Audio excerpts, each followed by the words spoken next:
Okay, good evening. Thank you so much for joining us virtually. My name is Christine. I'm an environmental planner with the Naugatuck+Valley Council of Governments.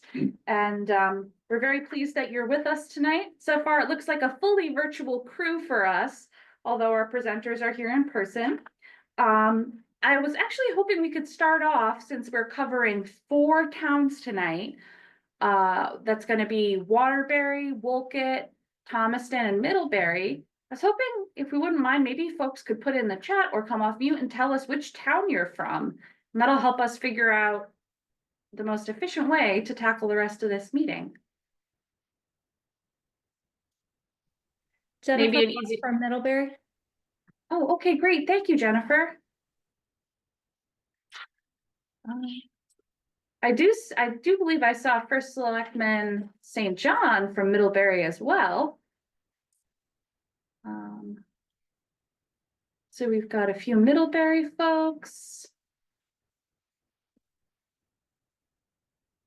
Okay, well, since we know we have Middlebury folks, would we like to start with Middlebury, or should we go with our planned schedule? Well, actually, Middlebury's the first one. Middlebury's the first one. I love it. Okay, fabulous. So in that case, let's get started. Alrighty. So for those of you who aren't aware of our organization, NVCOG is the regional government for 19 municipalities in West Central Connecticut. Our mission is to support our communities with transportation, land use, and environmental planning, and find economies of scale through shared services and programming. NVCOG received a grant from the Connecticut Deep Climate Resilience Fund to design upgrades for culverts and drainage areas at 9 sites throughout the region. The money will flow from the state to our organization and ultimately benefit the 9 communities that you see on the screen. Our goal is to reduce flooding with new infrastructure that can withstand climate change projections through 2050 without compromising the stream-based habitats and ecosystems. Our partners for this project are Luke's Engineering and the environmental nonprofit Save the Sound. These partners will gather field data, investigate the sites, and conduct surveys, assess ecological passage, analyze alternatives, and ultimately they'll produce a 30% preliminary design for each site. Then they'll identify federal funding sources and draft a grant narrative that can be used to apply for that funding. So a quick note for tonight, what you're hearing about in the scope of this project is really strictly design work. The implementation and construction comes later. And just to cap off this introduction, this is the first of 2 sets of public meetings. Tonight, we're looking to gather your input on these potential site improvements. We want to hear about your experiences and observations so that Luke can get an idea of existing conditions before they get sort of put in pencil to paper. And then the second set of public meetings will take place later in 2025, where they'll share the preliminary designs and the results of what they've put together. In both cases, we want to hear your feedback and input. At this point, I'll turn it over to our project partner, Save the Sound. And so thank you, Alex. We'll let you take it away. Great, thank you. So I'm Alex Crofta. I'm from Save the Sound. Most people probably think of Save the Sound as working in the sound itself and on the coastline, which is definitely true, but we also are really interested in the communities and waterways all throughout Connecticut that feed into the sound, as well as some of the waterways on Long Island as well. Next slide. So again, we don't have designed solutions yet, but I just wanted to kind of walk through the lens that Save the Sound is going to use as they're looking at these projects. So bridges and culverts, if they're designed to be too small, they can often block fish passage and other wildlife passage, and they can also get clogged up or just completely overtopped in high flows, which can be a really dangerous situation. So what we're looking for is opportunities to expand the size of culverts and bridges so that wildlife can pass, and also the full range of flood flows can go safely under these structures and not affect the roadway. We're also interested in reducing runoff. Runoff is a pollutant, essentially. Water that comes off our bridges or off of our roadways and buildings goes into storm drains, overflows those storm drains, pollutes waterways, also causes flooding in local areas. So what we're looking for is opportunities to protect and restore that natural sort of seepage of rainwater into soil and into the groundwater through something that we call kind of green infrastructure. And then this is a bit, maybe a bit abstract and maybe not totally relevant to the work that we're doing here, but, in thinking about, protecting areas from localized flooding with, walls and channelized streams that keep the water in the stream. That is really good and really important for protecting houses and businesses near the stream. But what that can actually do is increase flooding downstream. So we're looking for opportunities to allow natural flooding to occur in natural lands where it's meant to happen, because that will relieve the pressure, relieve the volume of floodwater to downstream areas. So that's just the lens that we're going to be looking at things through as we're examining these sites. Great. And turn it over to Luke. Yes, good evening. I'm Ron Nault with Luke's Consulting Engineers. Also with us tonight is Terry Gallagher, and he's our project manager and will roll up his sleeves and get into the details of each of the projects under consideration tonight for the 4-member towns. But just by way of introduction, we're here tonight to present the goals and purpose of the grant as summarized, really to harden our infrastructure for the higher intensity storms that we are now seeing, such as the August 18th event that we're all very familiar with, but also the limitations. As Christine said, we're in the study and engineering phase of the project. We will hope to make solid recommendations, but that'll be at the second public information meeting. Tonight, we're here to show you that the towns have submitted their problem areas, and in those problem areas, we'll be showing the concerned parties the limits of the project area as well. And as I say, we're in the survey and study phase now, and we'll be back to you in 2025 with presentation of our findings and a review of the recommendations from this process. So with that, now Terry's going to go town by town, starting with Middlebury, and get into the details of each individual project. Oh, sure, that'd be great. Thank you. There you go. There you go. All right, the Middlebury project, we had a very good meeting early on with the first selectman and the public works director and the public works foreman. And they took me out and showed me the area along Route 64 opposite North Street. That is the Middlebury project. It's the junction of Cemetery Road and Artillery Road where they come in at the service station. There's kind of multiple drainage issues going on there. There's some runoff coming from the slope where the Route 64, the Middlebury Greenway comes through. Some portions of Route 64 overtop the road. It flows into a wetland that goes along the west side of 64, which then overtops town culverts at Artillery Road, and the towns had passed recurring damage repairs there to fix the swales and culverts there.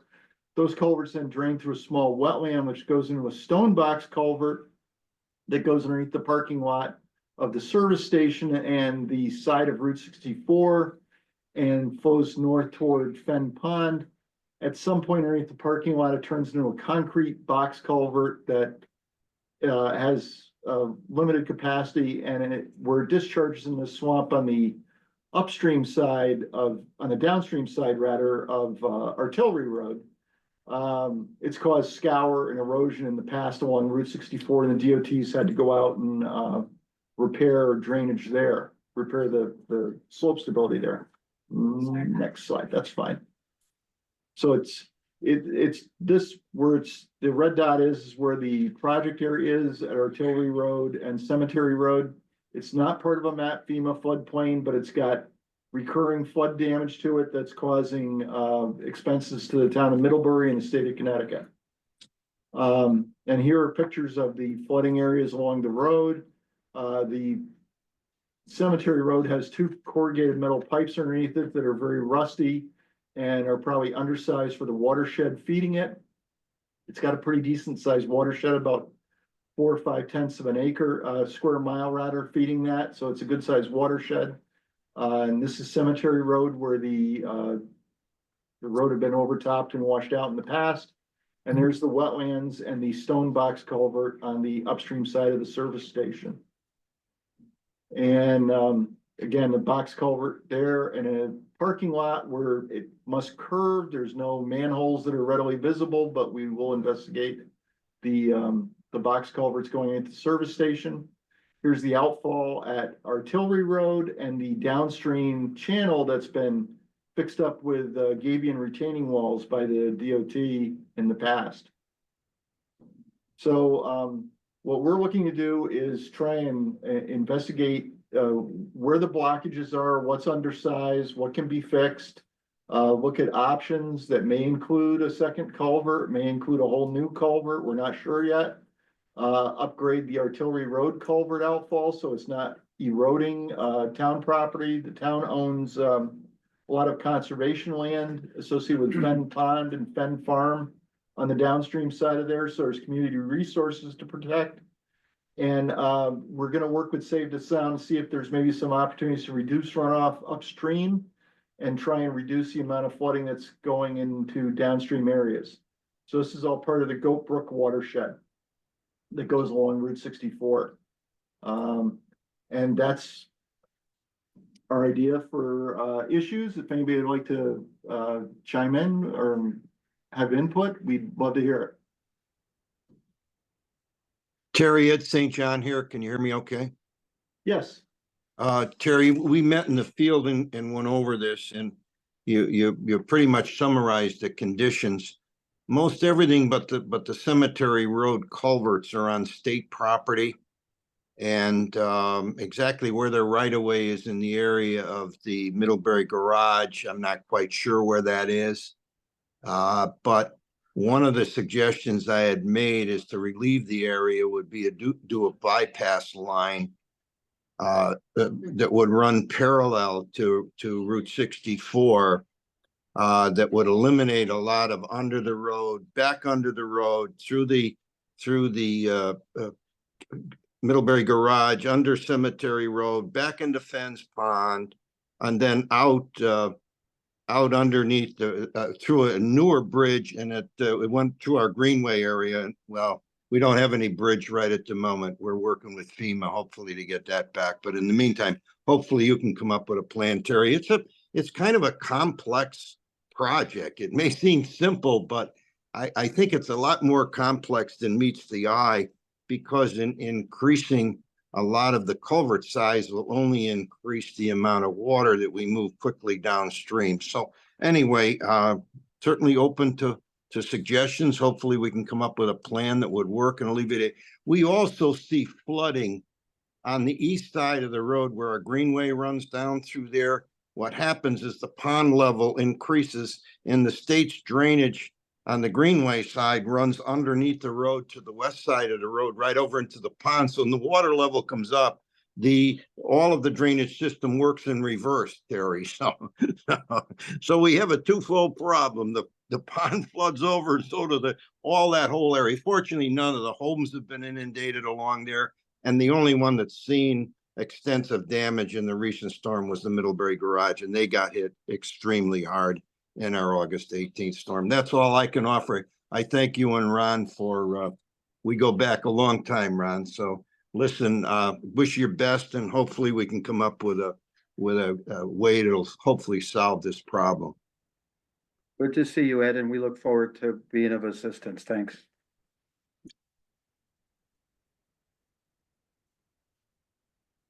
We welcome comments from anyone else from Middlebury. Please just feel free to unmute yourself, or we can also try to keep our eyes on the chat if anybody wants to drop anything in there. I see Kristen's also from Middlebury. I was kind of hoping that we would get some of our residents along the Route 64 area to weigh in. They were, we did our best to make them aware of this meeting, Christine, but unfortunately, if they're not here, we can't help them. Yeah, I'm Brandon from Middlebury Garage. Hey, I don't know if this audio is coming in, but I am Brandon from Middlebury Garage. Oh, hi, Brandon. How are you? Thank you for joining us. Yeah, we can hear you good. All right, great, awesome. So I guess this is the very beginning of all of this, and I don't know. I mean, obviously there's a slew of questions to see what's gonna happen in the future, but I suppose this is all exploratory right now. Brandon, did you want to share some of your experience? Because you are probably the party most affected by this. Right, yeah, so I mean, some of we your- got directly hit from that storm on August 18th. I mean, we probably had like 2 feet of water in the building. Oh, So, wow. I'm sorry? I was saying, oh, wow. Right, yeah, exactly. I mean, substantial damage to the building, and I mean, it's essentially, it's been going on, excuse me, for some time now. In the past, when there's heavy rain in a short period of time, we do tend to take on a little bit of water, but nothing like we've seen in the past.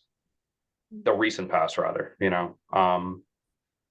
So I guess I mean, I'm weighing in here. Obviously, it's affecting me, and I'm very curious about what the future holds. I mean, I want to be able to invest in my business and make sure that I could continue to do so, but I'm hesitant to do it if there's going to be no reprieve in the future. Brandon, as you said, we are in the kind of the infancy of our study and investigation. We've obviously seen your business as the kind of the bearing the brunt of the convergence of the different stream systems.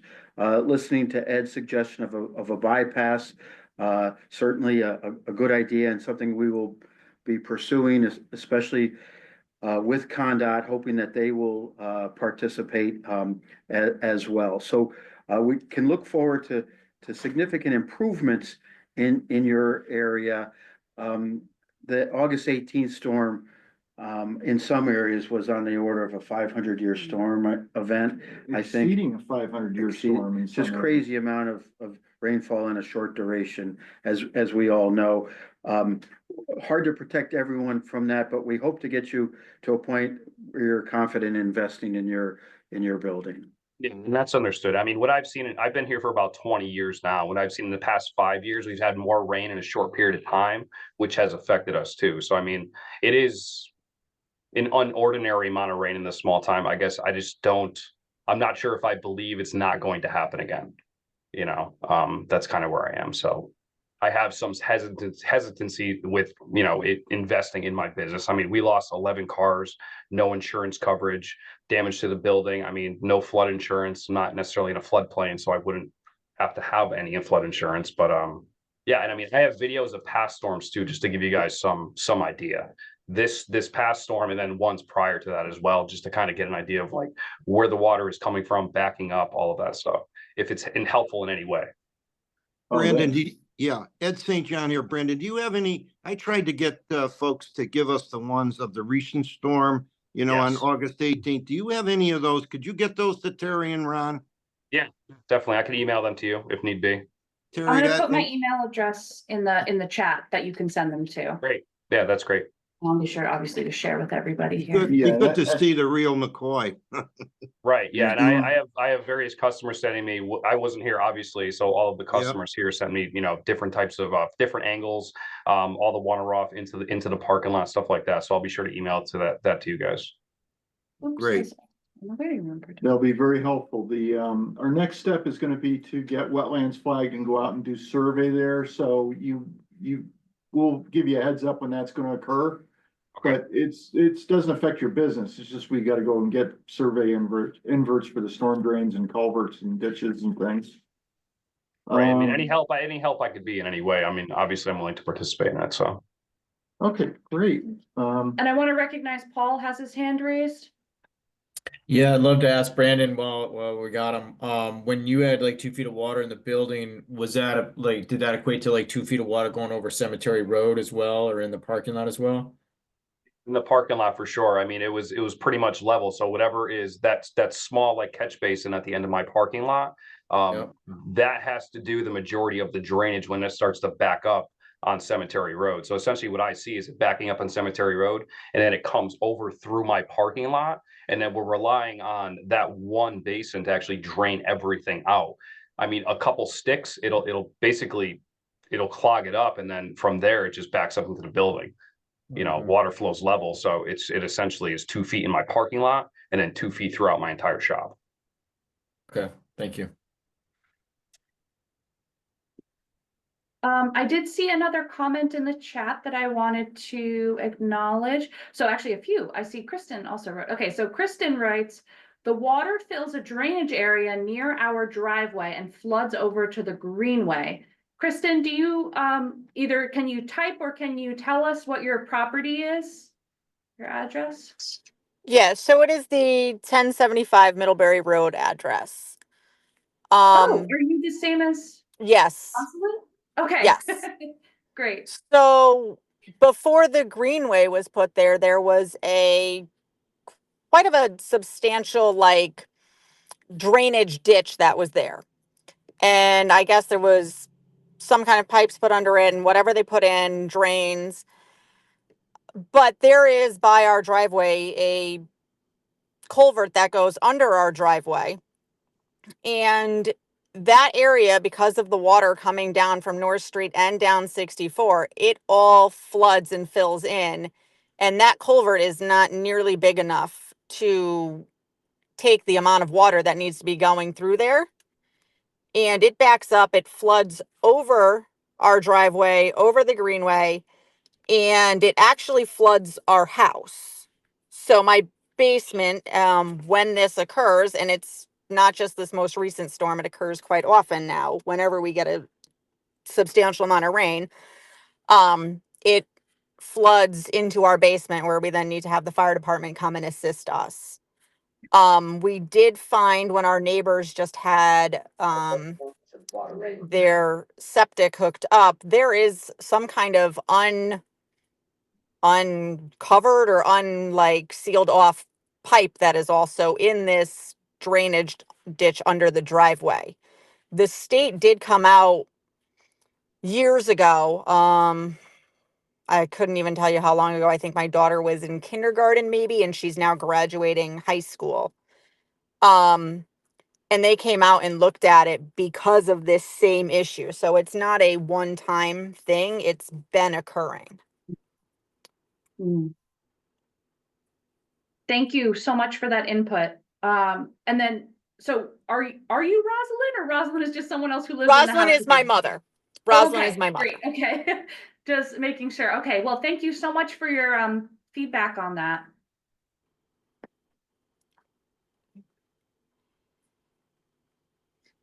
Do we have anyone else from Middlebury who would like to share?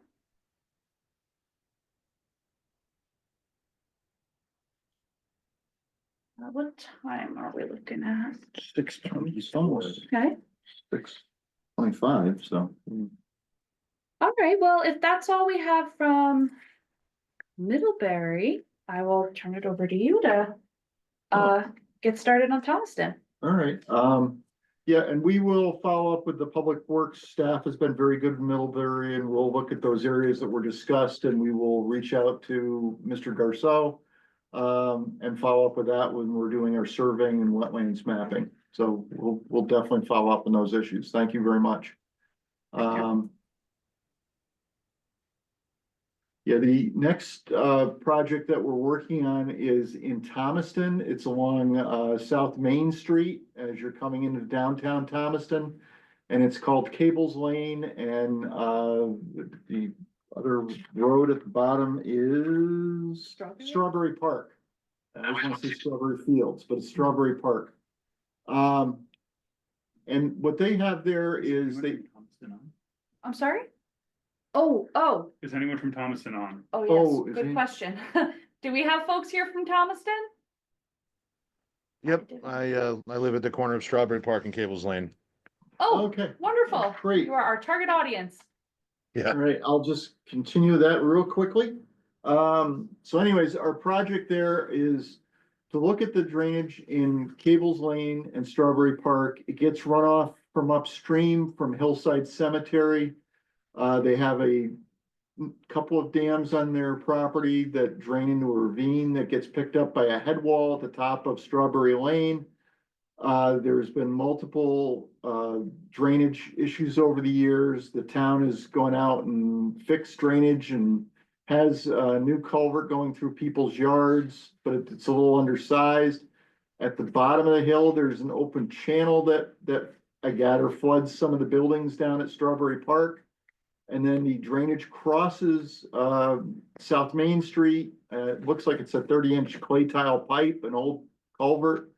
But we're gonna investigate that, and it goes toward the Connecticut DOT District 4 headquarters garage and eventually to the Naugatuck River. So we've got some looking at upstream drainage, looking at how the culvert and the swales in the roadway area function, and looking at the downstream drainage capacity. And these are the photos of the area there that at Strawberry Lane, Strawberry Park and Cable Lane. And it's a steep road, it's a narrow road, and it's underlain with a lot of rock in the area. So it's probably not there's a reason that it never had a big pipe going down the road before. I suspect it's rock. The head wall at the top of the hill doesn't have a lot of available headroom. But we were out there with the town staff and the first selectman, and everybody was really good about trying to work together for coming up with a solution to the problems. The town had, like I said, the town road supervisor had shown me where they replaced culverts in the past.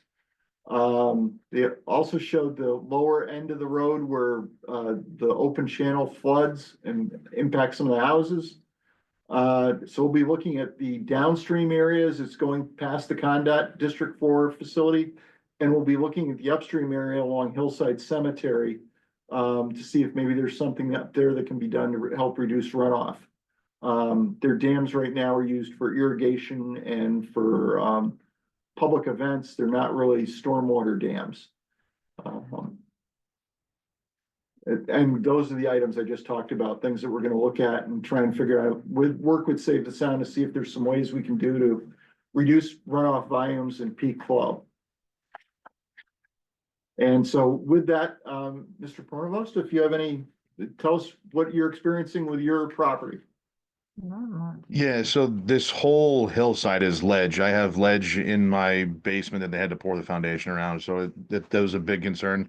I know that the culvert line runs under Cable's Lane, comes through my yard, under my driveway, and then eventually ties in with a line that is on the opposite side of the road. That actually, a couple years ago, undermined a sewer manhole. They had a break in the pipe there, so they had to cut open the road and replace that catch basin as well as some of the pipe around it. The head wall at the top of the road, the street department does a pretty good job about keeping that culvert open, but it fills with debris pretty consistently. And when that happens, it overtops Cable's Lane, runs down into my yard. There's a ton of groundwater up here. I mean, I have 2 sump pumps that usually for the most part keeps up with it as long as we have power. But that drainage must be undersized. I know that the cemetery just redid a bunch of work with their dam up there. And that's been helpful. It seemed like that has mitigated a lot of the constant flow that comes down. But the top of the hill on the opposite side of Cable's Lane, the top side of Cable's Lane, I think it's technically wetlands. That is always wet. There's always water flowing. Even when we had the drought recently with like the heavy fire conditions, that was still running water. So there definitely is a lot of it to move. As luck would have it, my dad retired from the highway department and was one of the guys that put this original drainage system in the first place. And he said ledge was the leading contributing factor as to why the pipe was put where it was put. They tried going up the center of the road, and it got to the point where ledge was so thick that outside of blasting and having to disrupt everybody's homes, they had to go around. That's how we ended up with the drainage easement going through my property and everything now. What is your address, Mr. Provost? It's 6 Strawberry Park. Okay. So I'm the last house on Strawberry Park on the right. Okay. So I mean, for the most part, the water is deflected away. If it goes down the road, but there's just a lot of it. And on the other side of the road at the bottom, it comes from across 5 and 7 Strawberry Park. They have like a stream almost that comes through the bottom of their property, and then it just dumps out in a parking lot behind an occupied multiple dwelling at the bottom of the hill. So that always turns into like a ice skating rink in the winter. There'll be 4 or 5 inches of ice there by the end of the cold season. So.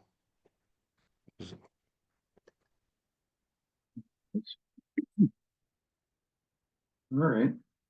Well, we're definitely gonna look at everything that we can, and our goal here is to come up with solutions that help the town of Thomaston and NVCOG get state and federal grants to actually implement these things. And we'll look at different options and different cost estimates, but we will definitely look at things to control runoff, and we'll see what we can do with rock. Like I said, the town's been very supportive. They gave me some of the old sewer maps that were put in there, and it looks like there's a tremendous amount of rock in your neighborhood, so.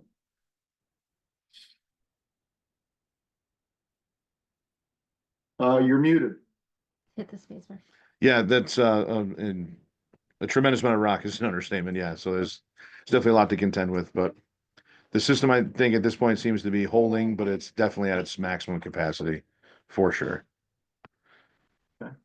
So, but I appreciate you guys moving forward with anything. That's it's a big help. Thank you. Thank you. Is there anyone else from Middlebury who would like to share any comments? I'm sorry, Thomaston, I apologize.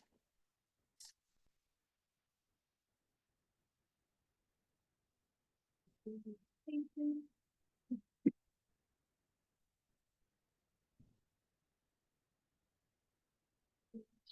You could do the Waterbury one. Is there anyone here from Wolcott or Waterbury? Probably should go through them anyway. I mean, is this being recorded? It is being yeah. recorded, yeah. So that show the project limits and stuff, I would think, Yeah, in case someone after the fact wants to view it. Is that- Sure. Yeah, it looks like right now we only have folks, I think Cheryl said she was from the Red Cross, right, Cheryl? Yes, that's correct. Okay, wonderful. Do you have an interest in any particular project site? No, just want to remain active with the COGs and provide our support when necessary. Oh, that's great. Thank you. So my only hesitation to moving right on to Waterbury is that we did let folks know we'd start Waterbury at 7 p.m.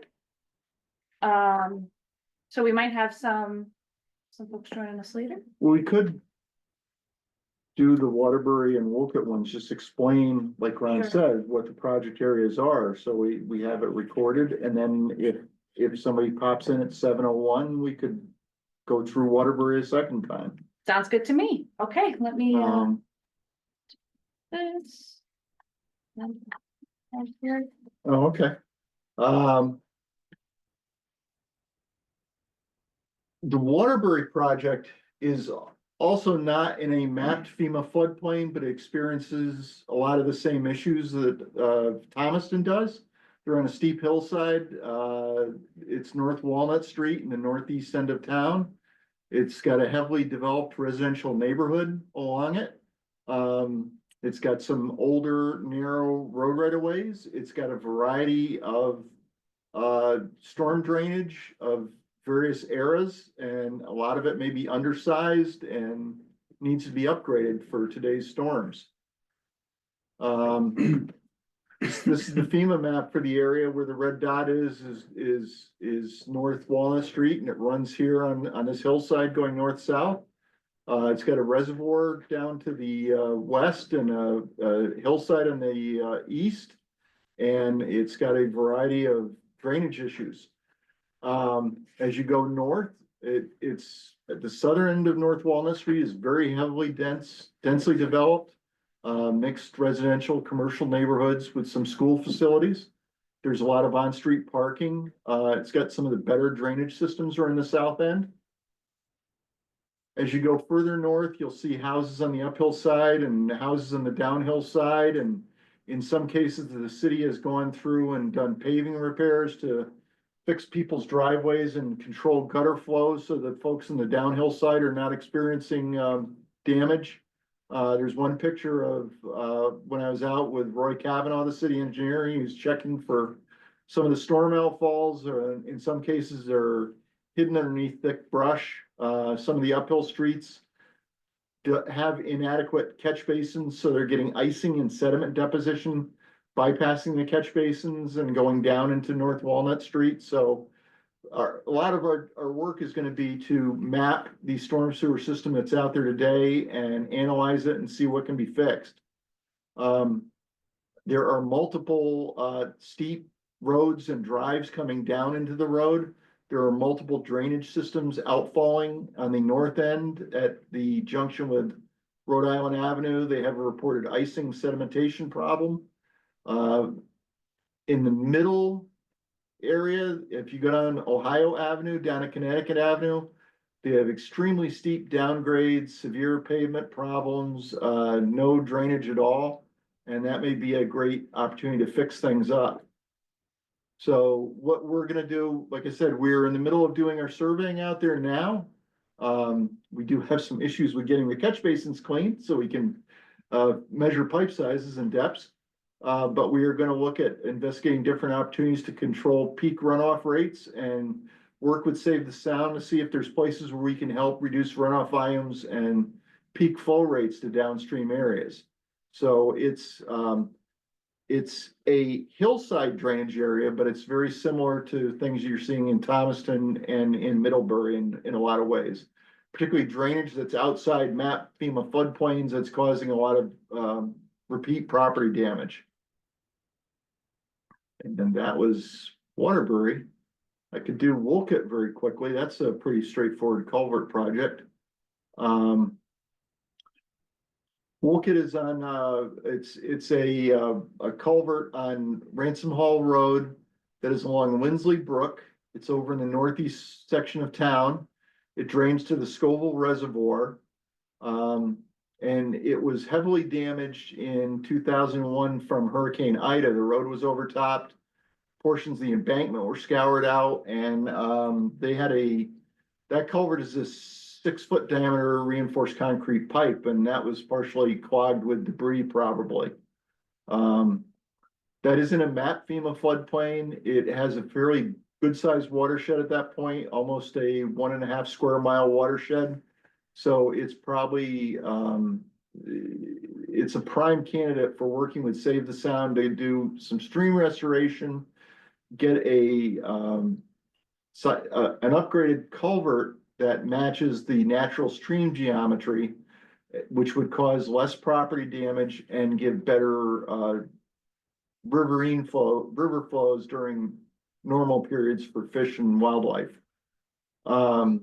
These are pictures of Ransom Hall Rd. It's right along Woodtick Rd, major connector to go up to the northeast portion of town. It's a suburban residential area. It's got a lot of wooded rural stream banks.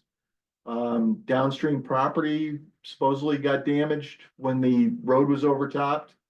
The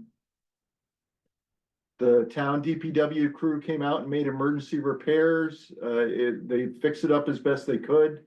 But even now, when you go and look at the culvert, it is prone to getting debris and tree branches and things partially blocking it, even under smaller flows.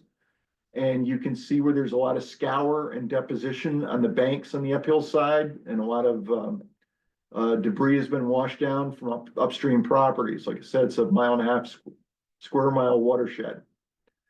But we have gone out and we've done wetland flagging there. We've gone out and done some surveying there. So we're preparing maps. So this is kind of an example of what we'll be doing in the other towns to get detailed mapping for your project areas. And that's the type of flooding issues there. It's a prime candidate for stream restoration. I think would Save the Sound, probably our best candidate for that. Absolutely. And there we have contact information if you need to send anything to us. We'll take that and distribute it, and you can send it to Christine or to Craig at NVCOG, or you can send it to Ron and myself at Luke's, and we'll distribute it to the team. Does your email address have an R in it? Both work, but it does, Oh, yes. interesting. He's in charge. He can have two That's right. emails. He's got 2 email addresses. Okay. Well, I mean, Paul and Aaron and Cheryl, any thoughts or comments on any of this, as long as we have the time? I mean, I'll speak to it just for the sake of the recording in case anybody comes back. But otherwise, I think people in the audience here are already, or people present here are already aware. We're Alex and I have done an initial site visit, flagged some of those cross sections that Luke's has surveyed in, which will be critical for our design. We still need to go back out and do a few more data collection, collect a few more types of data that inform our design. We'll be following. This is a good candidate for the stream simulation approach that was developed by the U.S. Forest Service. There is a good natural channel upstream and downstream that we've been looking at, and we're looking to mimic those types of features through the crossing. That might involve some really shallow boulder steps or some kind of a rocky run through a wider culvert or span. Ideally, we'd like to see a 1.25 times bank full width. So that's 25% larger than the natural channel width is what we hope to install there. That may not be fully possible, but that's going to be the goal we're striving for. That would mean we'd create banks through the stream crossing as well. All of these features are really good for fish passage and aquatic organism and the movement of aquatic organisms, but they double as being really good at conveying large flows, the woody debris that gets jammed up, and the sediment that naturally moves through the system. So this kind of design approach conveys the four flows that streams carry, which is water, sediment, woody material, and aquatic organisms. And ultimately makes a stream crossing that is much more likely to survive the next flood.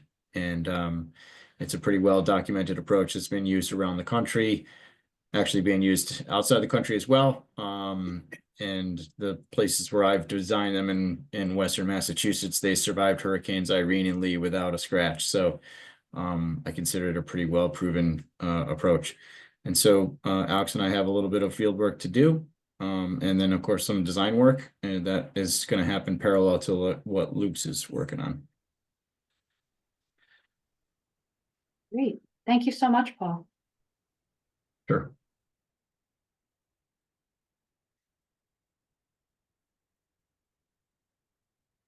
Okay, so I guess the best thing to do is just maybe hang out here until at least 7:30, because that's the last time we told folks to show up for the Wolcott portion. But I guess for now, we'll just be hanging out here. We'll probably mute ourselves here, and thanks for joining us, Paul, Aaron, and Cheryl. Don't feel like you need to stay, but yeah, thank you so much. I'll stay. I might go off camera, but I'll stay Sure. present. And, Sounds if good. people enter or exit, we can answer questions if there are any. Great, thank you. See a chat. And we appreciate all that you're doing to prevent the damage that occurred in August and help the residents in the area have much less damage going forward. So thank you for building this all in now. Our pleasure, Cheryl. Thank you so much. Thank you. Take care. Bye-bye. Bye, Aaron. Thank you. Thanks, everyone. Yep, See you thank soon. you. Take care. All right, I guess we'll just mute us for now. It does show that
our chat, but we're happy to Okay. repeat.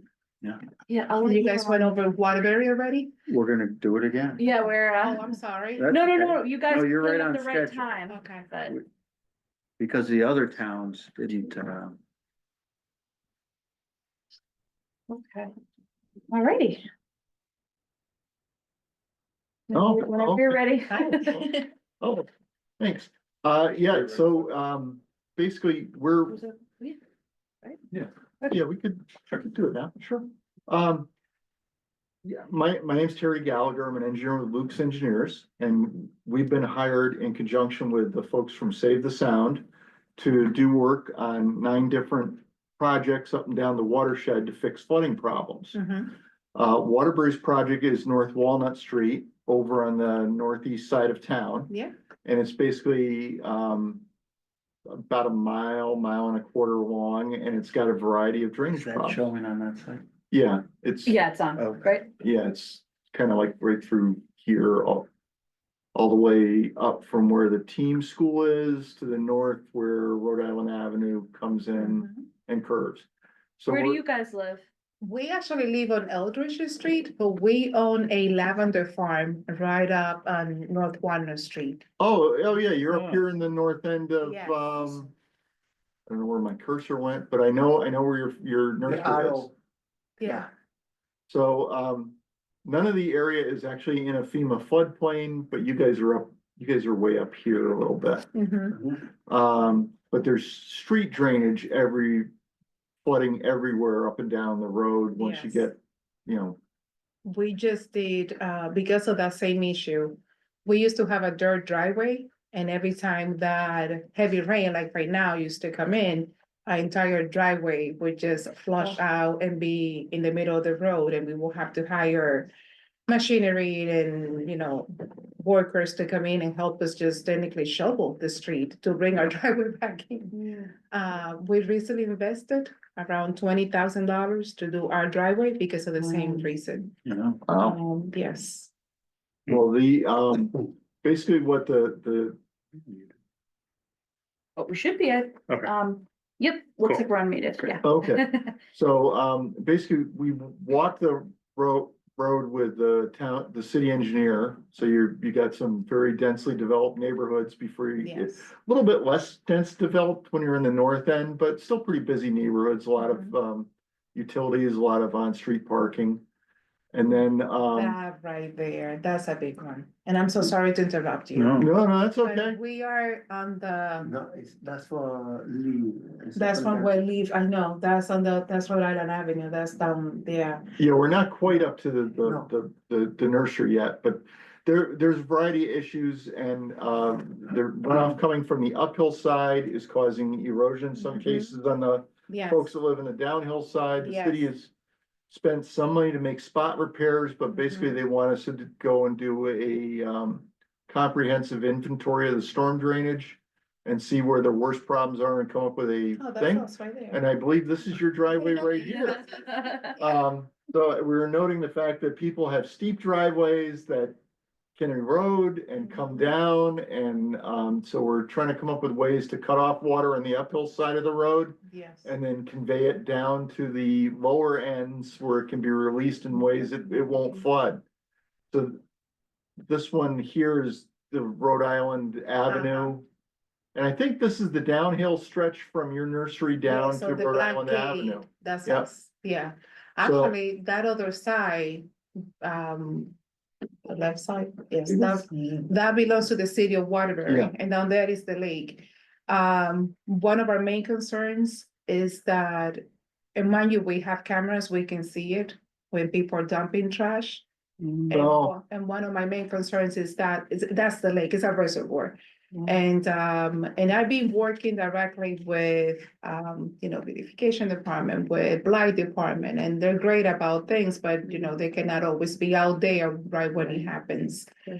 The last time actually that we called them is because of a foul smell that we had that was there for a few days, stronger and stronger. We thought but it might be human remains. It ended up actually being 10 dogs that somebody decided to drop there. ooh, But yes, so it's being under investigation. I don't know what happened after that. I mean, they don't have to come back and give me any, any answers, but we want that to be resolved. Like, we are more than happy to, at least on that side, create something beautiful along with, flowers and plants, natives that people can, appreciate and take a look at.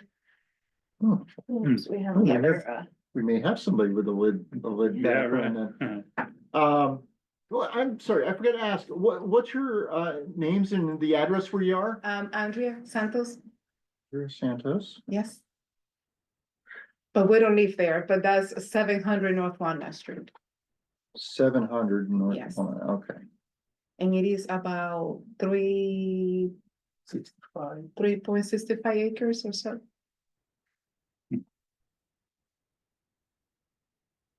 and we also have someone. Oh, okay. So anyways, I'll continue then. So that's kind of the conditions that we're seeing along there. There's some areas, also, this is Ohio Avenue, which is a little further south down the road. It's a very steep road. It doesn't have any drainage at all, and No. a lot of the pavement's been heavily eroded, so that's one of the areas we're gonna look at to see if maybe it makes sense to take some of the runoff down there and put in some decent sized pipes and fix the asphalt and stuff, so it's not a constant maintenance problem for the city. The actual drainage that is at the corner of North Walnut and Massachusetts Avenue, that when you come back, when you come from Lakewood, that drainage, it has to be at least I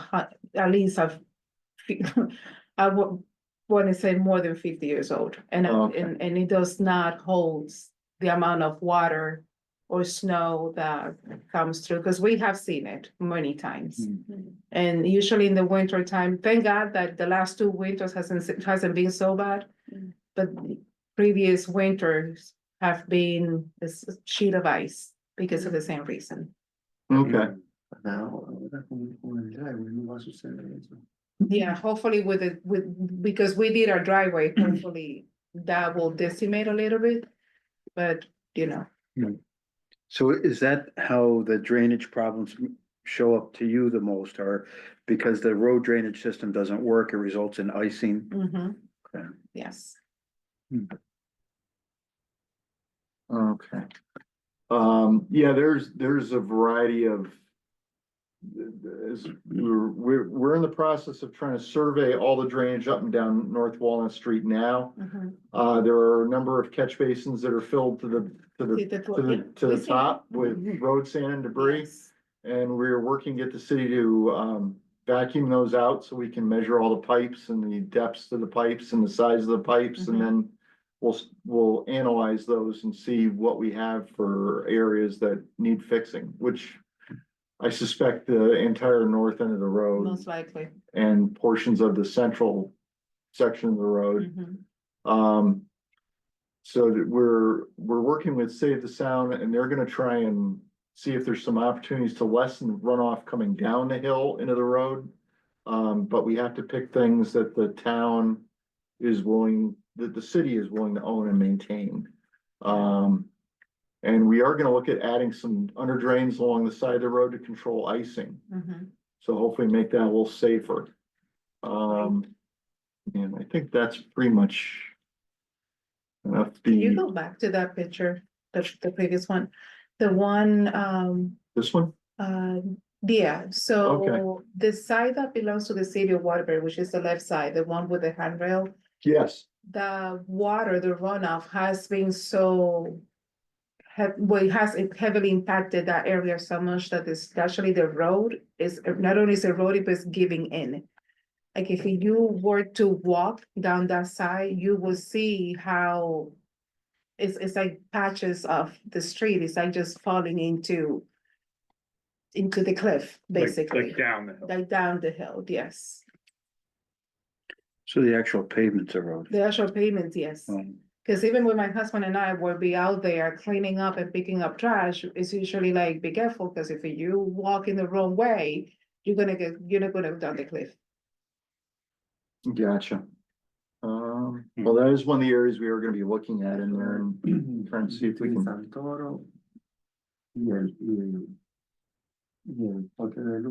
Yeah, that's the. Aquí, ¿verdad? Aquí, No, that, oh, That one, no, yeah. but before. before that one. But sign us up, like whatever we need to do to make sure that it gets done.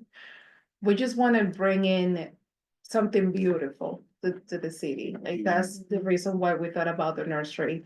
With lavender and all the natives that were planted and the different fruit trees that we have there and all that. Wow.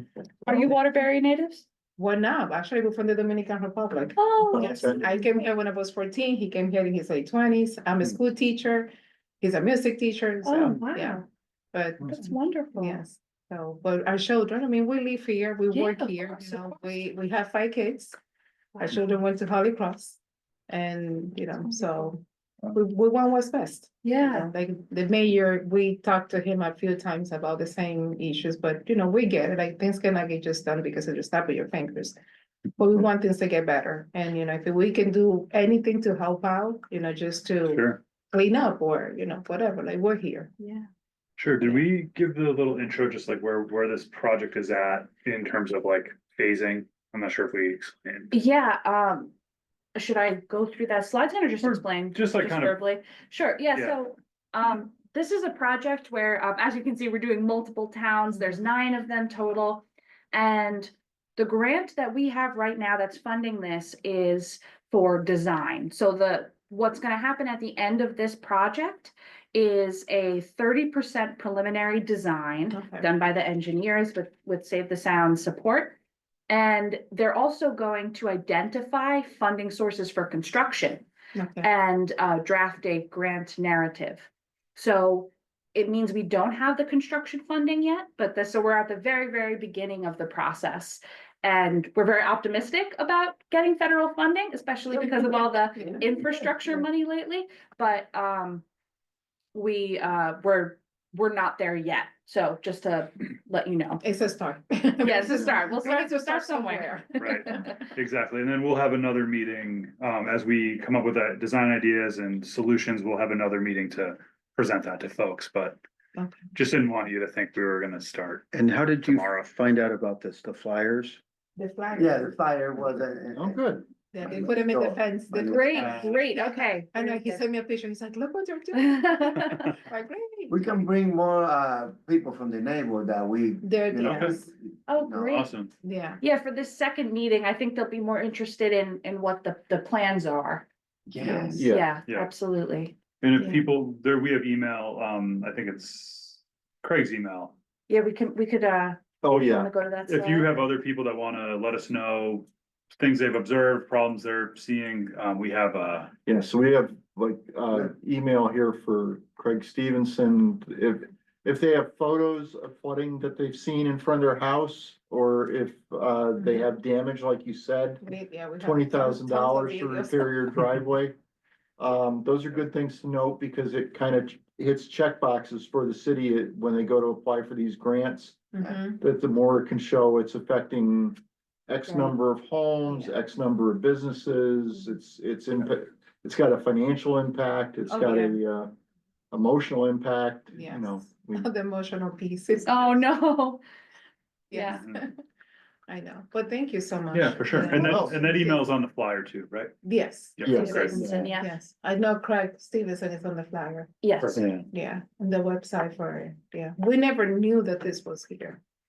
Oh, the NVCOG, you know, we're the regional government Mhm. for 19 communities, but a lot of what we do is we work directly with the municipalities and not much with the public. Got it. So we're like, you know, shadow government, Yeah. you know, we're like, but, Behind the scenes. yeah, we're all behind the scenes. Okay. I did want to invite Vincent online. Vincent, if you wanted to share your experiences, are you on North Walnut Hill, isn't it? Wolcott maybe. Or Wolcott? Oh, you are muted, Vincent. No, All I may right, be there we able, there you go. All right. Yeah, I'm on Woodtick Road, across from Ransom Hall. Yeah. And Oh. I have the river across from my house. It went up and over I was just about to go to visit the site and probably upload the pictures, the videos. The river came up probably about 3 times in the last couple of years up over the bridge and eroded some of the bridge on the other side. And also, You do presentation. Did you want to go through the wood? Well, I just wanted to, Mr. Pagrini, what's your address in Woodtick? 747 Woodtick Road. Okay, 747 Woodtick Road. Great. Why don't we first, though, is there anyone else from Waterbury? I assume not, but let's put Waterbury to rest, I guess. Sure. We appreciate you guys coming. Thank you so much. Stick around because we won't be long. We'll probably all leave at the same time, but the last community that we're covering tonight is Wolcott. And so Terry, why don't you just show Mr. Perugini the area of study as well. So much. Thank you. Great Oh, to thank meet you for coming. Yeah, we appreciate Particularly it. on such a dreary night. Thank you. See you later. Sorry, you could X that out if you need. What if I gotta roll this thing back and? Sorry, do you want me to get it on the right Yeah, slide? you can for get- you? Yeah, I'm sorry about that. Some technical difficulties. Yeah, I'm in Maryland right now. I just wanted to see the meeting. Oh, that's, Zoom stuff might catch on one of these days. Yeah, like I said, I'm new at this, my first time. Okay. Oh, this is great. Okay, hang on 1 second. I think we gotta start from current slide. There you go. We Thank should be you. good to go. Yeah, so the thing that we're working on is the 72-inch RCP culvert that washed out in Hurricane Ida from the road overtopping at Ransom Hall Road. Yes. So, the downstream area, I know it's had multiple, flooding issues, but we've talked with the town engineer and town public works director, and they've chosen this as the Wolcott problem to fix with this project. Like you're saying, you got, Lindsley Brook is a map FEMA floodplain, so it's got a pretty good sized watershed to it. It's almost 1.5 miles square area draining to it. And probably over the years, you've seen upstream development, so you're probably getting more runoff coming down the brook than when this study was first done. But this is the view looking down Ransom Hall Road, looking down Woodtick Road from Ransom Hall. This one's the view looking up Woodtick Road. And this is the stream downstream of Ransom Right. Hall Road. Yep. So this is probably where it's been overflowing the way you were discussing. Yeah, the top right corner where the telephone pole is, that's my house. That's my front yard. Okay, so right here is. Yeah, right there, yeah. All right, and you were describing the overtopping of the road. Was this from the August 18th storm? This in the last 2 years, I said, it's been almost 3 times. I mean, it's like a 30-something foot height up to the road. I could walk through that pipe underneath that bridge. I mean, it's that big, but it's still not able to let the water fully go through. So that culvert's been overtopped, or that culvert has been insufficient to the point that the road's been overtopped 3 times in the last 3 years? I would say yes. Okay. If you're on the bridge right now, they have cement barriers like on the highway. Yeah. So people don't go off the other side of the bridge that got eroded. The tar came off and the dirt underneath, and they couldn't put a guardrail back in because it's all gone. So they put the barriers up. Now, if you see the where my telephone pole is, my front yard there. Oh yeah, there you go. There's your telephone pole there. Yeah. But this is the culvert you were talking about. Yep, that's the pipe. Yeah. Yeah, apparently, the Public Works Department patched up the road as best they could. Yep. The 6-foot pipe seems like it's a pretty good magnet for catching logs and sticks and things and jamming up. So it could definitely stand to be bigger. and you're getting a lot of scouring on one bank and trash being deposited on another bank, so it's a very active river. But it's a very nice little stream too, so it seems like it's a good candidate for us to fix, and we've started doing surveying out here. And we Yeah, flagged wetlands, and we're mapped cross sections, so we're working with Save the Sound and coming up with the best long-term sustainable design for this area. Okay, so the front yard, my front yard, where you could see past the telephone pole, there's another drainage there in the ground. And the water coming down on the other side of the road is supposed to go into that drain, but it gets clogged up with sand from over the years of them doing the roads in the winter. So right now that drain is closed, that goes underneath the road to that river, to the big pipe. Okay. So I have two situations. Well, I'm not worried about across the street, but it's coming down my front yard. I have a river going through my front yard, probably right now if I was home. And like I said, I was about to try to send videos to somebody on the flyer if they wanted them to see it actually happening. Yeah, that's the Craig. Yeah, probably that's on part. Craig. Please do.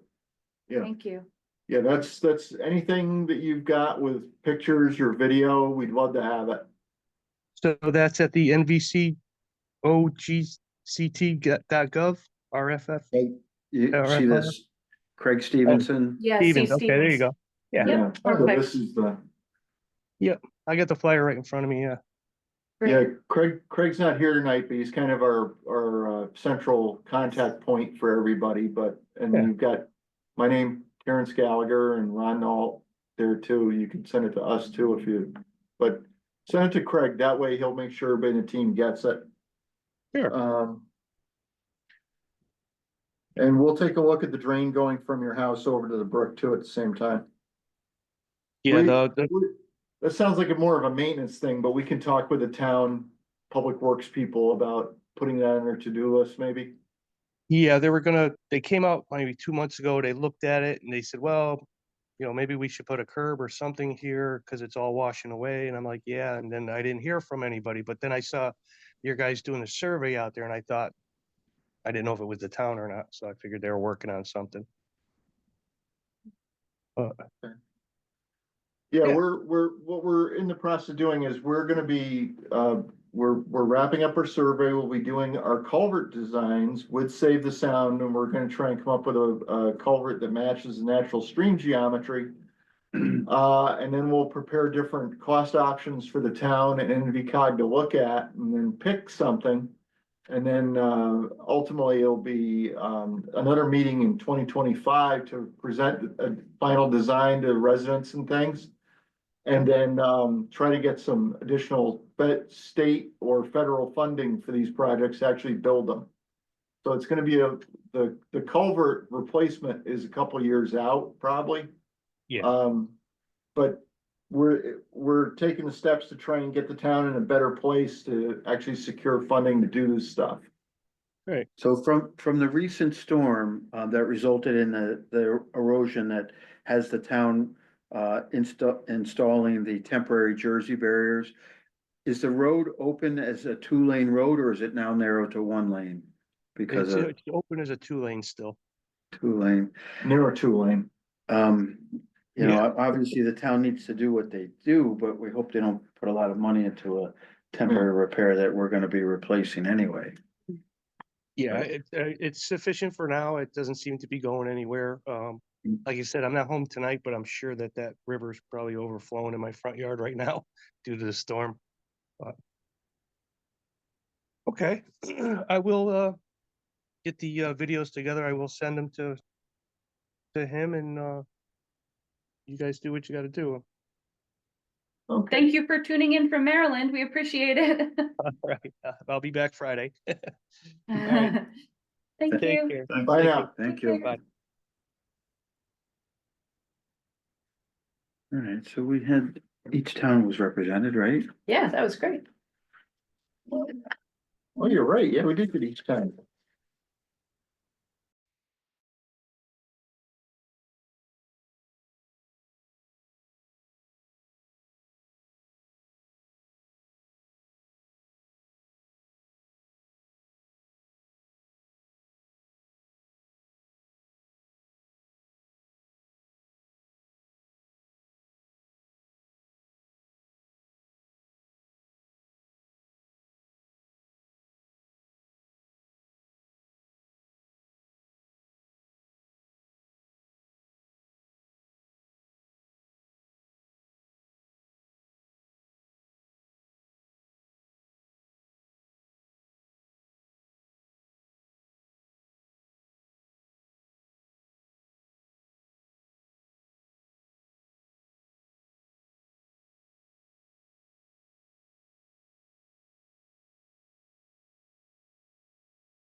Is he free range or? Hey, Paul, 7:30 was sort of the last time we'd expect folks to show up, and since it's like 7:35 now, I think we're probably gonna pack it in. Sounds good. Thank All you all. right, thank you for joining us. Thank you. All right, bye-bye. Bye now. Take care. At least we got somebody showed up from each town. That was, yeah, that was actually pretty perfect. And you got somebody that's interested in planting flowers